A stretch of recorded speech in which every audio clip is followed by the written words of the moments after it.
Dios mío, ¿por qué me has desamparado? Quizá usted se haya sorprendido de escuchar este versículo, Dios mío, ¿por qué me has abandonado?, en los Salmos. Porque por lo regular, cuando pensamos en ese texto, ¿en qué pensamos? En la cruz de Jesús.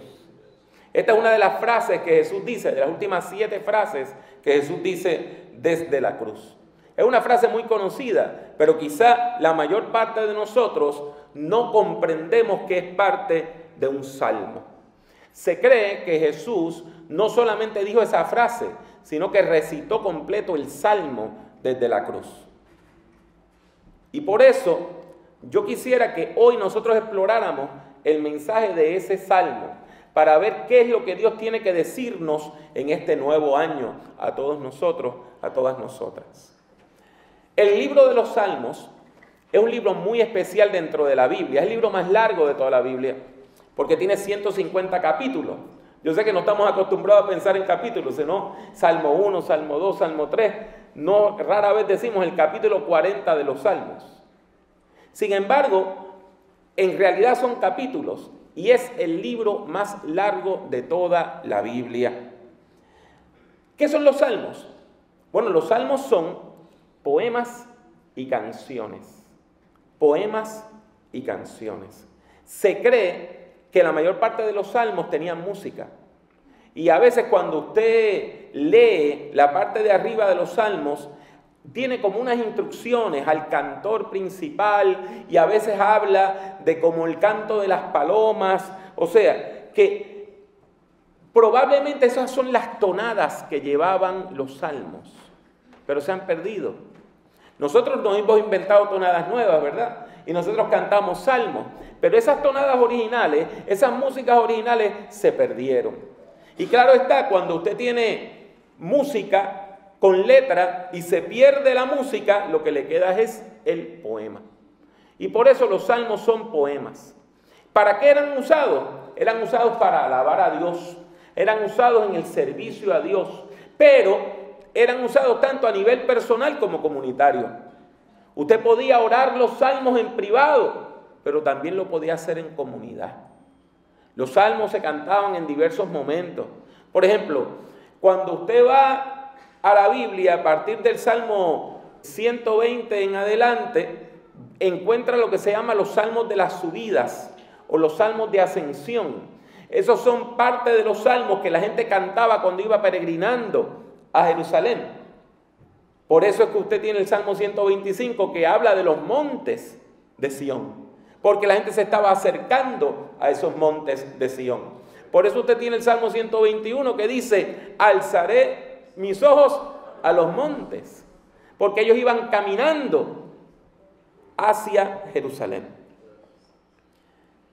También se usaban en el templo y eventualmente se usaron también en la sinagoga. Hay varios tipos de salmos. Los 3 tipos principales son los himnos, los salmos de acción de gracias y los salmos de lamentación. Los himnos son salmos que son pura alabanza de principio a fin, como el Salmo 100, ¿verdad? Cantad alegres a Dios, habitantes de toda la tierra, servid a Jehová con alegría, venid ante su presencia con regocijo. Reconoced que Jehová es Dios, Él nos hizo y no nosotros a nosotros mismos. Pueblo suyo somos y ovejas de su prado. Por lo tanto, usted ve que es pura alabanza, es alabanza de principio a fin. No hay otra cosa más que alabanza en ese salmo. Sin embargo, en los salmos de acción de gracias hay alabanza, pero se recuerda un evento triste del cual Dios nos libró. Por ejemplo, el Salmo 116 dice, amo a Jehová, pues ha oído mi voz y mis súplicas, porque ha inclinado a mí su oído, por tanto le invocaré en todos mis días. O sea, el salmista estuvo pasando por angustia y Dios le escuchó. Y por eso él dice, amo a Jehová. ¿Por qué? Porque me escuchó.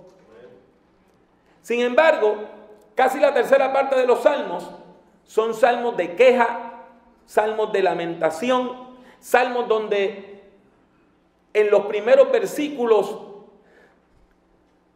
usted encuentra un grito de desesperación. El salmista presenta a Dios sus quejas.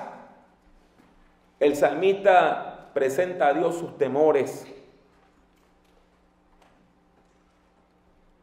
Nosotros los seres humanos podemos padecer varios tipos de dolor. Yo estoy seguro que algunos de nosotros aquí tenemos dolores crónicos, ¿verdad? Sobre todo cuando usted va pasando, ¿verdad?, de las 50.000 millas, le empiezan a doler cosas que usted no sabía que tenía. Esos dolores son horribles, sobre todo cuando una persona tiene dolor crónico por la artritis. Pero hay otro dolor que los seres humanos podemos sufrir, que es un dolor existencial. Es un dolor emocional y se llama la angustia. Donde a usted no le duele nada físicamente, pero le duele la vida. Y es un dolor que es real. La angustia es algo real. No es algo que usted está imaginando. Usted verdaderamente se siente en dolor. Y uno de los gritos de angustia más grandes que hay en toda la Biblia es precisamente ese versículo inicial del Salmo 22, que dice: Dios mío, ¿por qué me has desamparado? ¿Por qué estás tan lejos de mi salvación y de las palabras de mi clamor? Dios mío, clamo de día y no respondes, y de noche y no hay para mí reposo. La queja principal del salmista es que Dios no escucha sus oraciones.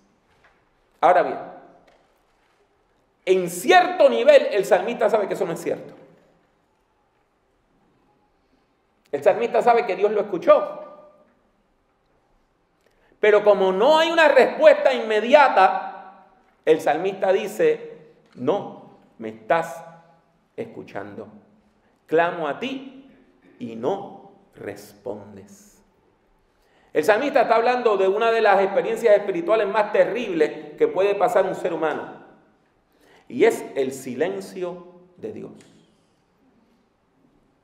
Es cuando usted ora y Dios no responde. Es cuando usted presenta su clamor y Dios no le habla. Y usted lee la Biblia y no encuentra mensaje.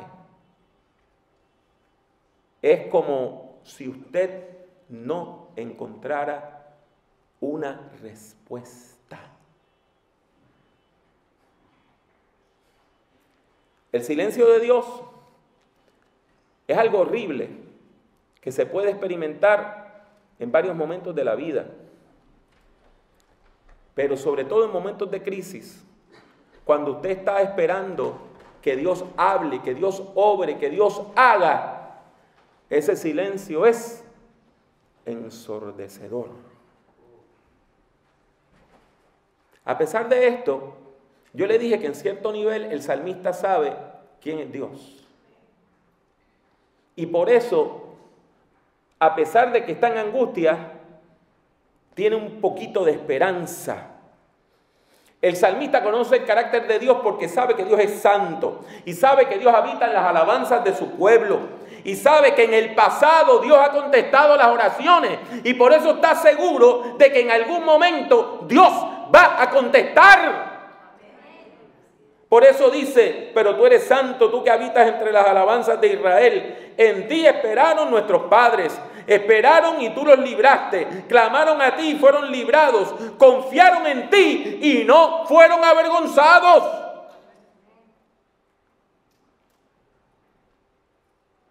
Pero a pesar de ese destello de esperanza, el salmista no ha terminado de presentar sus quejas ante Dios. Porque la mayor parte de nosotros no tenemos una queja ante Dios, tenemos una lista. Y en los próximos versículos, del 6 en adelante, él habla de que tiene enemigos y que los enemigos lo maltratan y lo hacen sentir inhumano, lo deshumanizan. Él se siente como si fuera un gusano y no como si fuera un ser humano. Y una de las cosas que hacen nuestros enemigos es que nos ningunean, nos invisibilizan, hablan de nosotros como si no existiéramos, nos minimizan, nos colocan en la oscuridad. Mas yo soy gusano y no hombre, oprobio de los hombres y despreciado del pueblo. Todos los que me ven me escarnecen, estiran la boca, menean la cabeza diciendo, se encomendó a Jehová, líbrele él, sálvele, puesto que en él se complacía. Aún se burlan de la fe del salmista. Pero el salmista tiene fe. Y él sabe que Dios es su creador. Y por eso en el versículo 11 le dice, no te alejes de mí, porque la angustia está cerca, porque no hay quien ayude. No te alejes de mí, no te alejes de mí, no te alejes de mí, dice el salmista. ¿Por qué? Porque lo único que puede contrarrestar la angustia es la presencia de Dios en nuestra vida.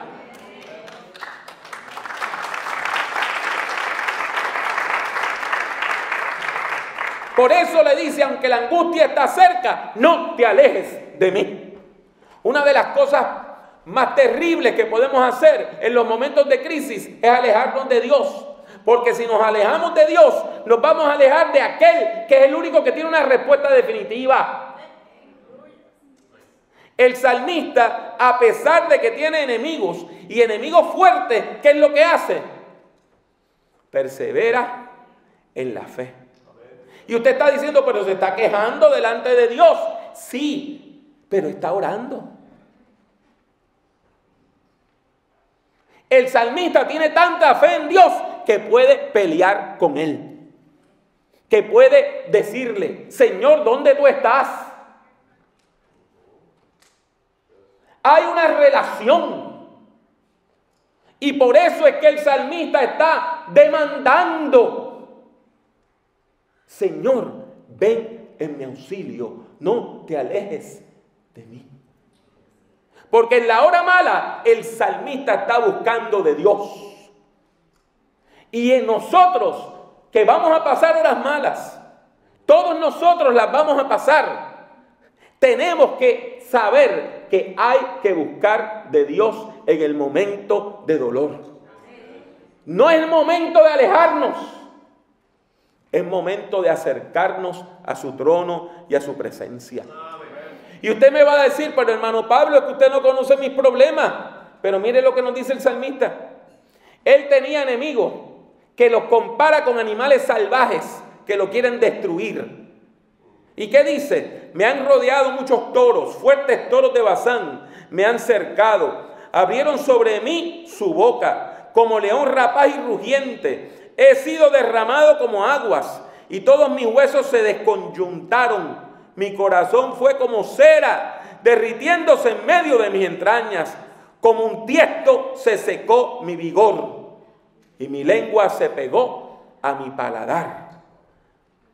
Y me has puesto en el polvo de la muerte, porque perros me han rodeado, me han cercado cuadrilla de malignos, horadaron mis manos y mis pies.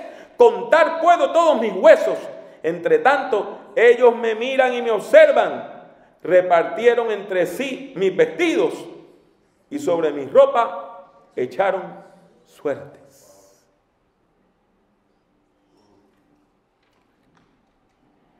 Siente que la vida se le escapa como el agua se nos escapa entre los dedos. Siente que su corazón se derrite como se derrite la cera. Siente la boca seca, se le pega la lengua al paladar. Se siente como un tiesto, que es barro seco.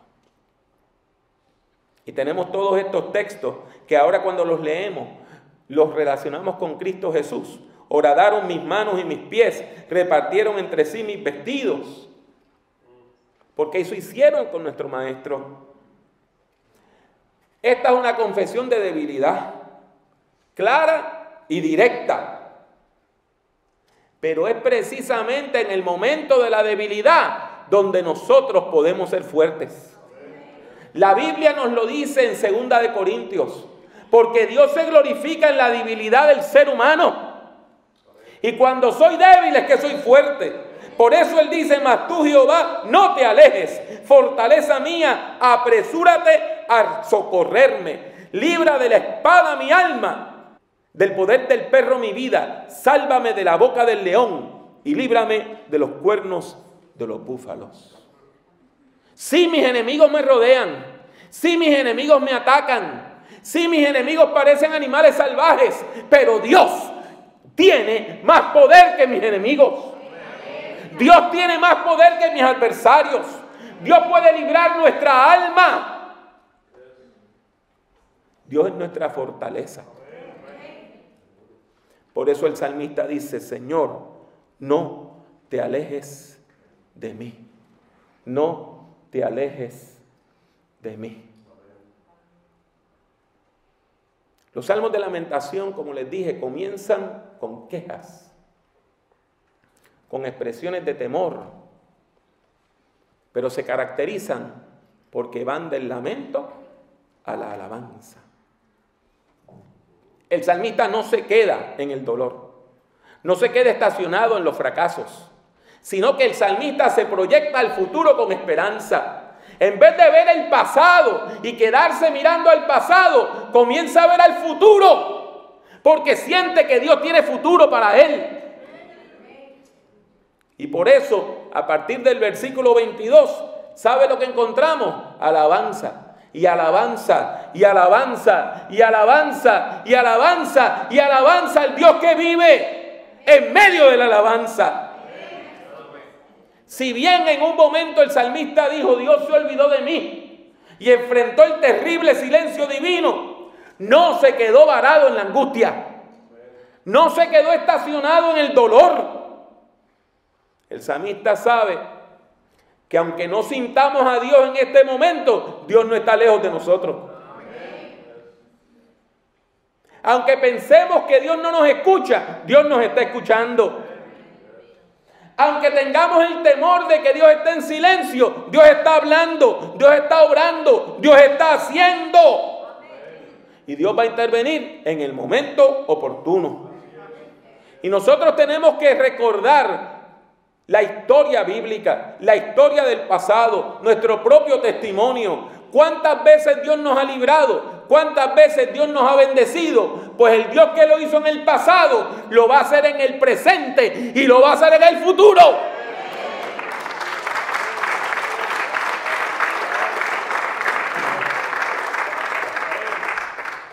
Este es un mensaje que tenemos que recordar en principio de año. Esto de nosotros contar los años y los días y tener un momento de decir volvemos a empezar es importante en términos emocionales y psicológicos. Tenemos que cerrar el año pasado porque tenemos que cerrar el pasado y tenemos que abrirnos al futuro porque lo que viene es el futuro. No nos podemos quedar mirando atrás.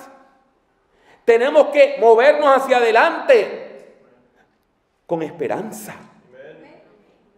Y esa esperanza se demuestra en la alabanza a Dios. Cuando el salmista dice: anunciaré tu nombre a mis hermanos. En medio de la congregación te alabaré. Los que teméis a Jehová, alabadle. Glorificadle, descendencia toda de Jacob. Y temedle vosotros, descendencia toda de Israel. Porque no menospreció ni abominó la aflicción del afligido, ni de él escondió su rostro, sino que cuando clamó a él, le oyó. Ese es el Dios a que nosotros le servimos. Aquel que se acerca a la persona que está en angustia para librarla, para bendecirla. Él no esconde su rostro de nuestro dolor. Y cuando nosotros comenzamos a alabar a Dios, ocurre un fenómeno importante. Y es que otras personas empiezan a alabar a Dios con nosotros. Porque la alabanza a Dios es contagiosa. Y por eso el salmista no se queda en la alabanza individual, sino que llama a toda la congregación a alabar a Dios. Todo el pueblo de Dios debe glorificarle. Todo el pueblo de Dios debe confesar que hay gloria divina, que Dios mostró su gloria en el pasado y que Dios lo va a hacer en el futuro. El mismo Dios que no menospreció a los esclavos de Egipto, no menosprecia a la persona que hoy está sufriendo. El mismo Dios que libró en el pasado quiere liberar en el presente y en el futuro. Y esa liberación no es solamente para los hijos de Israel, es para toda la humanidad. Es para toda la humanidad. Esto lo podemos ver en los versículos que dicen: de ti será mi alabanza en la gran congregación. Mis votos pagaré delante de los que le temen. Comerán los humildes y serán saciados. Alabarán a Jehová los que le buscan. Vivirá vuestro corazón para siempre. Se acordarán y se volverán a Jehová todos los confines de la tierra. Y todas las familias de las naciones adorarán delante de ti. Porque de Jehová es el reino y él regirá las naciones. Comerán y adorarán todos los poderosos de la tierra. Se postrarán delante de él todos los que descienden al polvo. Aún el que no puede conservar la vida a su propia alma, la posteridad le servirá. Esto será contado de Jehová hasta la postrera generación. Vendrán y anunciarán su justicia. A pueblo no nacido aún, anunciarán que él hizo esto. Esta es palabra de Dios. Esta es palabra de Dios. Noten el alcance universal del texto.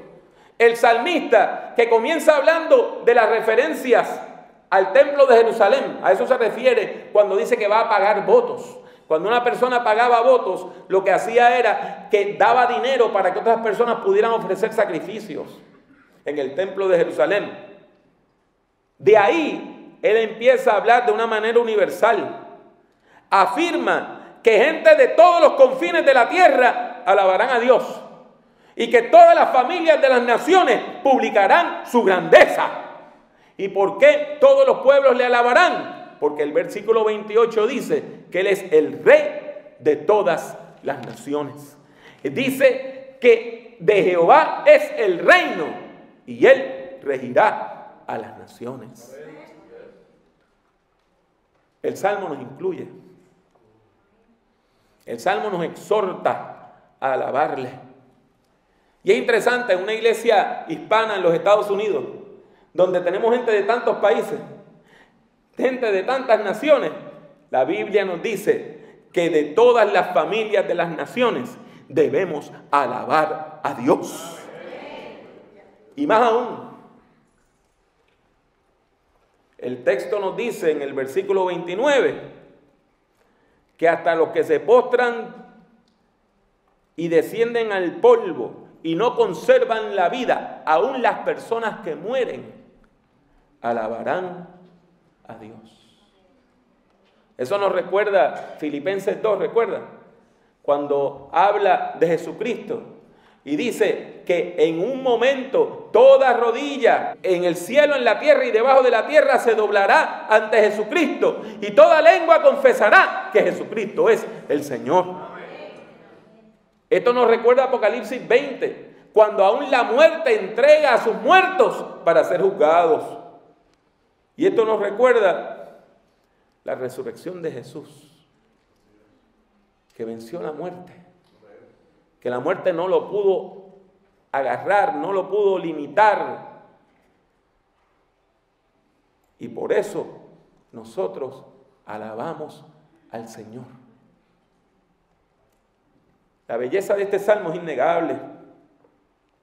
Aunque comienza con una queja, como comienzan muchas de nuestras oraciones, termina con palabras de alabanza y de esperanza. Y es fácil ver por qué este salmo es tan importante en los evangelios. Y por qué la iglesia leyó en este salmo la experiencia de Jesús. Y por qué Jesús lo cita desde la cruz. Porque la enseñanza del salmo es clara. En lugar de quedarnos atados al dolor del ayer, Dios nos llama a confiar en Él y a caminar hacia el futuro con esperanza. Todo ser humano tiene que tomar una decisión. Usted puede vivir esclavo del pasado y de sus temores. O puede ser libre en Cristo y moverse al futuro que Dios tiene para usted con esperanza. Hoy Dios le está llamando a usted, me está llamando a mí, está llamando a todas las personas que nos ven a dejar atrás el dolor del pasado, tomar la mano de Dios y caminar hacia el futuro con esperanza. El apóstol Pablo, en el Nuevo Testamento, siendo autor de muchas de las cartas que hay allí, escribió una carta preciosa a la iglesia en Filipos, a los filipenses, y dijo algo que resume la enseñanza de este salmo. Hermanos, hermanas, yo mismo no pretendo haberlo alcanzado ya, pero una cosa hago, olvidando ciertamente lo que queda atrás y extendiéndome a lo que está adelante, prosigo a la meta, al premio del supremo llamamiento de Dios en Cristo Jesús.